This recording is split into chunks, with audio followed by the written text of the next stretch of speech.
Bonjour à tous. Alors aujourd'hui, structure algébrique avec les groupes. On va montrer ici qu'un ensemble H, un sous-ensemble H, est un sous-groupe donc de R plus étoile. Pour la loi, donc, ici, multiplié. Effectivement, ça c'est bien un groupe. Un élément neutre c'est 1, stable par multiplication, symétrique. La loi est associative. C'est bien une loi interne, donc pas de problème. Alors, pour montrer que donc H est un sous-groupe, la première chose quand même, c'est est-ce que H est inclus dans R plus étoile? Est-ce qu'on a vraiment un élément, donc un ensemble H qui est inclus dans R plus étoile? Pour être un sous-groupe, il faut être dedans. Donc on regarde bien cet ensemble. Alors il est assez particulier, c'est x plus y racine de 2, avec un x qui est entier naturel et un y qui est entier relatif. Et il faut que x2 moins 2y2 soit égal à 1. Donc ici, alors est-ce que h est bien dans R plus étoile? Autrement dit, eh bien quand je fais x plus y racine de 2, est-ce que c'est strictement positif? Voilà, important.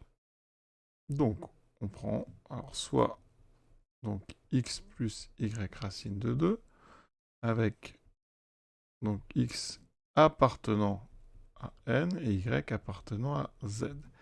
Et ils sont tels que x2 moins 2y2 égale 1. Alors, il faut que x plus y2 soit strictement positif. Ça veut dire qu'ici, on va utiliser notre x2 moins 2y2 égale 1. Ça veut dire que x2, c'est 1 plus 2y2. Donc, ça veut dire qu'ici, x2 est donc plus grand strictement que 2y2. Alors comme x est positif, ça veut dire que x est plus grand que la valeur absolue de 2y2, enfin que sa racine carrée. Donc x est strictement plus grand que racine de 2 fois racine de valeur absolue de y2, donc c'est-à-dire racine de 2 valeur absolue de y. Donc conclusion, mais quand on fait x donc plus y racine de 2, c'est forcément strictement positif. D'accord? Parce que sinon, on aurait x plus y2 qui serait inférieur ou égal à 0, donc x serait inférieur ou égal à x racine de 2. Comme c'est un nombre positif, on aurait ceci. Et ça n'est pas possible parce que dans ce cas-là, ça donnerait valeur absolue de x plus petit ou égal à y racine de 2. Et donc ça serait absurde. Donc ça veut dire qu'effectivement, eh bien, x plus y racine de 2 est forcément strictement positif. Donc conclusion, eh bien, tous les éléments de H sont dans R+, donc H est inclus dans R+, étoile. Important ça. Maintenant, donc, on peut montrer que c'est un sous-groupe puisqu'on est à l'intérieur. Alors, pour montrer que c'est un sous-groupe, il y a trois choses. D'abord, montrer que c'est non vide. Montrer que c'est stable par utilisation de la loi, donc ici par la loi produit, et c'est stable par passage à l'inverse. L'élément neutre là-dedans, il n'est pas nécessaire. Il va être induit par les trois. C'est-à-dire qu'ici, si vous avez passage à l'inverse, ça veut dire que pour chaque élément x, vous avez la présence de x moins 1. Et comme c'est stable par passage au produit, en faisant x fois x moins 1, vous restez dedans, donc vous fabriquez l'élément neutre E. Donc, c'est pas nécessaire. Mais parfois, c'est bien utile. Parce que, par contre, s'il n'y a pas d'élément neutre, vous n'avez pas un sous-groupe. Donc, pour montrer que H est non vide, la plupart du temps, on cherche à montrer que l'élément neutre est dedans. Donc là, l'élément neutre, c'est 1 pour la multiplication. Donc en prenant x égale 1, qui appartient bien à n, d'accord, et y égale 0, qui appartient bien à z, on forme l'élément 1 plus 0 racine de 2, qui est bien égal à 1. Maintenant, on vérifie que x2 moins 2y2 est bien égal à 1, effectivement, 1 au carré, moins 2 fois 0 au carré est bien 1. Donc, 1 appartient à h, donc h est non vide et contient même l'élément neutre. H non vide, c'est la première condition pour un sous. Une fois qu'on est dedans, il faut qu'on soit non vide. Ensuite, stabilité par le produit. Prenons deux éléments dans H. D'accord, x plus y racine de 2, x' plus y' racine de 2. Alors, ça sous-entend que x et x sont dans n, tous les deux, donc dans n carré, que y sont dans z carré. Ensuite, ça sous-entend aussi que x2 moins 2y2 est égal à 1. Et donc, comme tout à l'heure, x est plus grand strictement que racine de 2 fois la valeur absolue d'y, on verra, c'est intéressant. Et ensuite, x' carré moins 2y' carré est égal à 1. Donc, x' est plus grand que la racine carrée de 2. Voilà. Et on peut même enlever les valeurs absolues si on veut. D'accord? Même c'est ce qu'on va faire comme ça. On a vu que ça, on pouvait, puisque x était positif. Maintenant, on réalise le produit.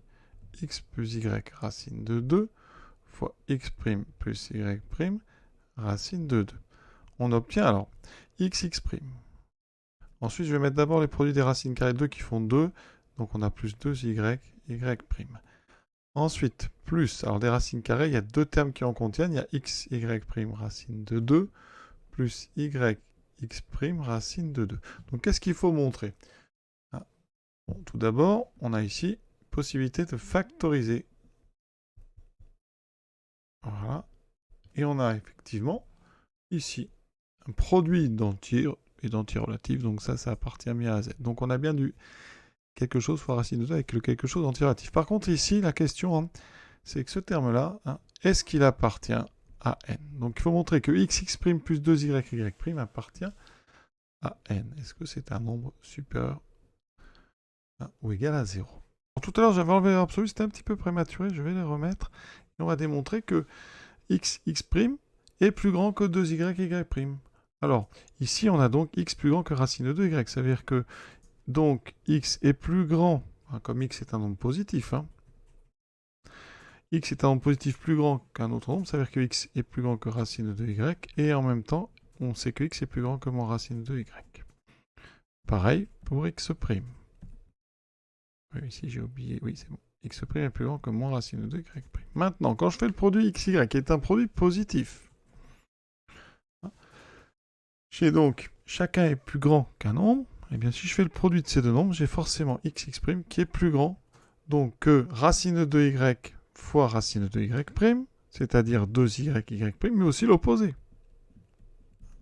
D'accord?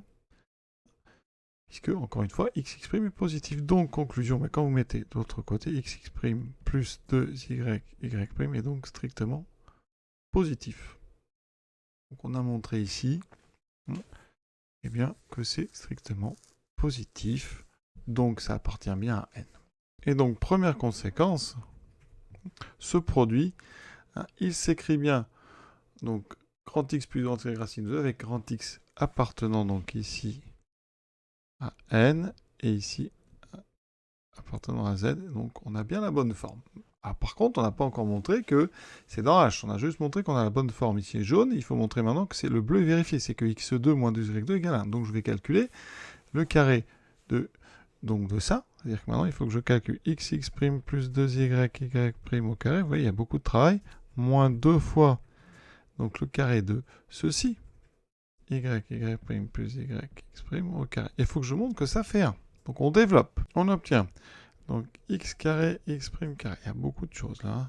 4x, alors j'ai x', y, y', plus 4y carré, y' carré, moins 2x carré, y' carré, moins donc 4x, x', on retrouve quelque chose ici deux fois, donc ça s'annule, moins donc ici 2, y carré, y' carré. Alors, qu'est-ce qu'on peut faire? Ici, on a des x carré, on a des x carré deux fois, donc je factorise par x carré, et j'obtiens donc x' carré moins, je factorise donc ce terme-là et celui-ci, x' carré moins 2 y' carré. Ah, ça c'est très bien, parce qu'on sait que comme, donc ici, y, ici, que x' plus y' rationnel appartient à h, on a cette égalité là, égale à 1. Donc ça vaut 1. Parfait. Maintenant, il me reste deux termes.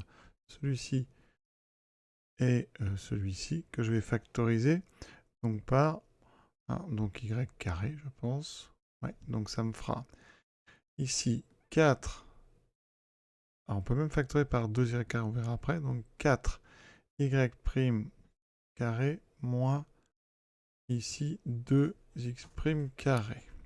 Si je factorise par, donc ici il me reste x carré, je factorise encore par moins 2, ça fait moins 2y2, facteur de quoi?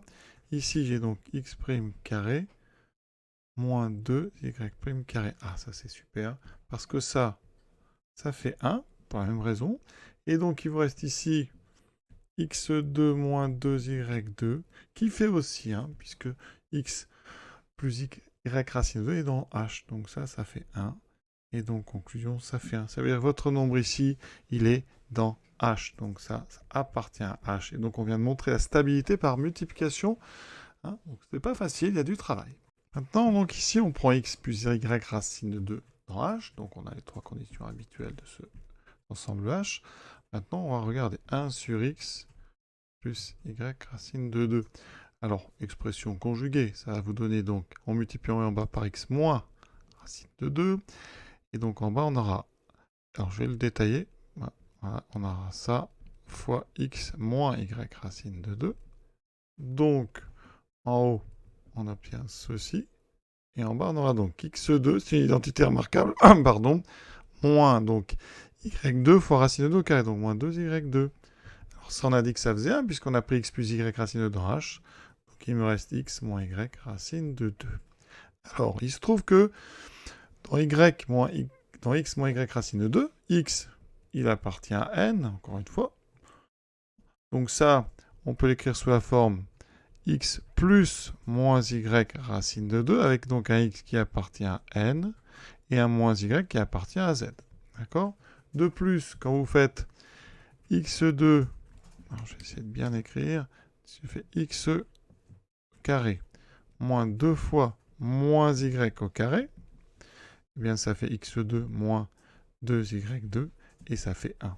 Donc ça veut dire que ce nombre ici, x moins y racine de 2, il appartient donc à h, puisqu'il vérifie les conditions. Et donc ça veut dire que l'inverse de tous les x plus y racine de 2h est bien dans h, donc on a stabilité par passage à l'inverse. Et donc on a tout pour dire que h, donc h étoile, enfin h multiplié, est un sous-groupe de R plus étoile multiplié. C'est même un sous-groupe, il est commutatif, puisqu'on est dans un groupe commutatif. Voilà. Rappelez-vous bien, plein de choses. D'abord, donc, on montre que l'ensemble est inclus dans le groupe. Ensuite, il faut montrer qu'il est non vide, souvent par la preuve que l'élément neutre est dedans. Ensuite, stabilité par multiplication, stabilité par l'inverse. Parfois, il y a du travail, vous voyez, assez technique. Ici, un petit travail sur les majorations avec des valeurs absolues. Et utilisation 1 de x2 moins 2y2 égale 1. Un bon escient. Voilà. Donc, un joli exercice. Je vous souhaite une bonne fin de journée à tous et à très bientôt.